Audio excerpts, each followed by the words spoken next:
Detroit minister and activist and friend of American Black Journal, Rev JoAnn Watson, was a young girl in 1963 when her grandparents took her to the Walk to Freedom. American Black Journal contributor Cecilia Sharp of 90.9 WRCJ sat down with Reverend Watson to get her memories of that day.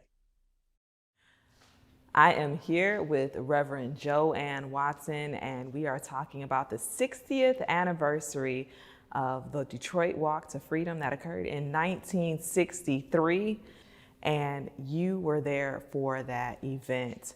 What was your experience on that day? It was a magnificent day. I was 12 years old, and my grandparents unexpectedly picked me up. I had no idea where I was headed. We were headed to Cobo to hear Reverend Dr. Martin Luther King Jr.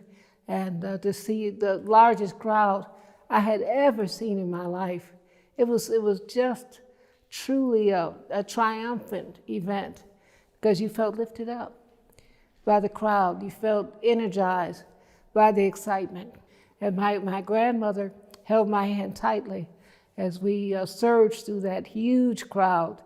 For some reason, I never felt tired. We were there a long time, but I felt lifted up.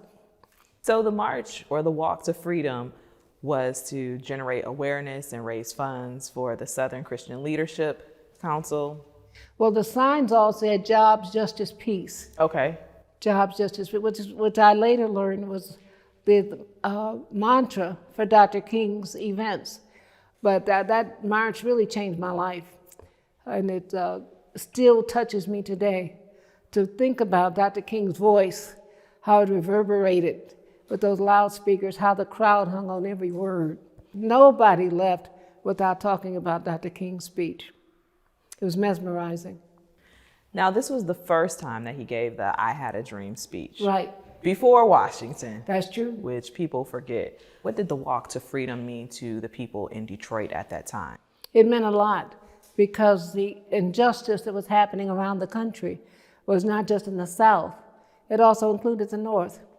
There were housing issues, employment issues. We had police brutality in Detroit that was unaddressed. And I remember walking to choir rehearsal as the eldest of 10. The girls never got stopped, but the boys in my family would get stopped frequently by police for nothing. And so we witnessed injustice, and there was a need to have a march in Detroit. We felt that Detroit was part of the movement. So not only organized labor, but block clubs, community groups, youth groups. We felt a part of it. We felt a part of what was happening. You've had a career in public service, serving for the YWCA as the executive director for the Detroit branch, the assistant executive director for the national YWCA, served on city council, the community liaison for Congressman John Conyers. At 12 years old, did you know this was going to be your path? I had no idea. Didn't know what I was going to be doing. I just knew that I was going to try to make a difference in my life. I was an early reader. My mother was a reader. And as an early reader, I read everything I put my hands on. I was reading the newspaper at 4. And I just read everything and wanted to be a part of the solution of things that were challenging in this country. Reverend Dr. C.T. Vivian was a mentor of mine. And he was one that Dr. King called the greatest preacher who ever lived. I shall never forget the impact he had. For one of the marches, the recommemorations of the March on Detroit, and he got out of the car, VIP car we had selected for him, and wanted to walk the whole way in his 80s. I was certainly mentored by Dr. Dorothy Irene Height, who I loved and respected. She was actually the highest ranking Black woman in the YWCA of the USA, but she saw all of us as her mentees. We were all her children. I was mentored by Mother Rosa Parks, who I loved and respected. She lived in Detroit more years than she lived in Montgomery, Alabama. And we both worked for Congressman John Conyers. She would go to reparations conferences with me.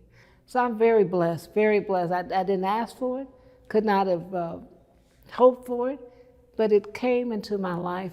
But you continue to share that legacy and you continue to pass it on to the next generations and to the community and to impact change. Can you talk about some of the ways that you have made those changes and the people that you have helped to nurture and mentor and guide? There's a wonderful organization in Detroit called We the People of Detroit, and they have gone door to door making sure people have access to water in Detroit and Flint. They have been galvanizing and organizing around the country and of course in Detroit to make sure that people keep their water on, have access to water. So I've made water as a human right an important part of my legacy and made sure that there's somebody following me who will carry that on in a generational way. Something people may not know about you as you spoke of youth is that you were on the board of American Girl. I was. The doll company. And you had an impact on one of the dolls that was created, Melody. I did. Tell us a little bit about Melody and the inspiration for Melody. They wanted to have someone who had a regular life, who had the kind of connection that they were writing about in the Melody book. So they had an advisory board that included myself, Dr. Gloria Nebb House, Julian Bond, and others.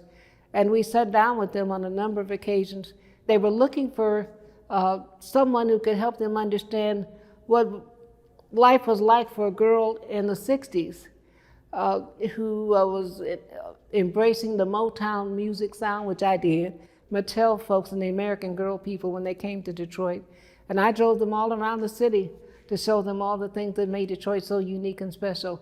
And also to talk about how Detroit was proudly a part of that '63 march. What can people do today to celebrate the 60th anniversary of the Detroit Walk to Freedom? I think they should identify acts that will help change. We're not just here to take care of ourselves. What have you done to help somebody today? If I can help somebody along the way, then my living has not been in vain.